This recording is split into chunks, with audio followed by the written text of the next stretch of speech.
Bienvenue dans ce nouvel épisode de l'actu du BTP avec Batiweb. Aujourd'hui, on parle d'instabilité politique, de construction bois et d'emplois à venir dans la rénovation énergétique. Un trio de sujets qui résume bien les tensions, mais aussi les espoirs du secteur du bâtiment.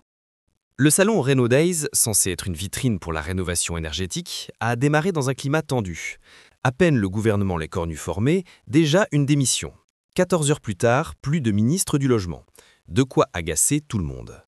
Olivier Saléron, président de la FFB, parle d'un scandale. Plus personne ne représente l'État, alors que le secteur du bâtiment attend des décisions fortes. Même frustration à la CAPEB. Jean-Christophe Repon rappelle que 2,6 milliards d'euros ont été dépensés en 6 mois, sans effet concret sur le chiffre d'affaires des artisans. Et pour les architectes de l'UNSFA, la situation est carrément bloquée. Ce n'est plus du stop and go, c'est un stop tout court. Les entreprises se sont formées, ont investi et voient aujourd'hui leur chantier à l'arrêt. Le message est clair, trop de changements, pas assez de stabilité. La directrice d'Action Logement, Nadia Bouillet, appelle à remettre le logement au cœur des priorités. 200 000 logements sociaux doivent être rénovés d'ici 2027 et la filière réclame un cap solide, loin des à-coups politiques. Et pour ne rien arranger, la plateforme de dépôt MaPrimeRénov' a encore connu une panne début octobre. Autant dire que pour beaucoup, la confiance s'effrite. Heureusement, tout n'est pas morose. Dans un contexte de crise du neuf, la construction bois montre une belle résistance. Paul Jarquin, président de Fibois Île-de-France, le reconnaît. Les volumes baissent, mais la valeur du marché reste en hausse, avec 3% de croissance en 2024 et 2,2 milliards d'euros de chiffre d'affaires. Cette résilience, on la doit en partie à la RE 2020, qui favorise les matériaux biosourcés et donne de la visibilité à long terme. Les entreprises savent où elles vont, les paliers sont clairs, et les maîtres d'ouvrage intègrent désormais systématiquement le bois ou la mixité bois-béton dans les projets à venir. Les industriels, eux, continuent d'investir près d'1 milliard d'euros par an pour moderniser la production et renforcer la filière française. Et du côté des petites entreprises, la diversification vers la rénovation leur a permis d'amortir la crise.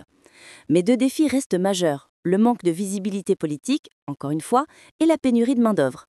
62% des entreprises déclarent avoir du mal à recruter malgré les efforts de formation. Un vrai frein pour un secteur qui, pourtant, séduit de plus en plus par sa dimension durable et locale.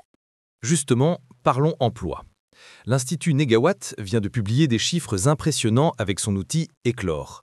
Selon leurs projections, 620 000 emplois seront créés d'ici 2050. Des postes non délocalisables, ancrés dans les territoires. Façadiers, ventilistes, accompagnateurs rénov', menuisiers, chauffagistes.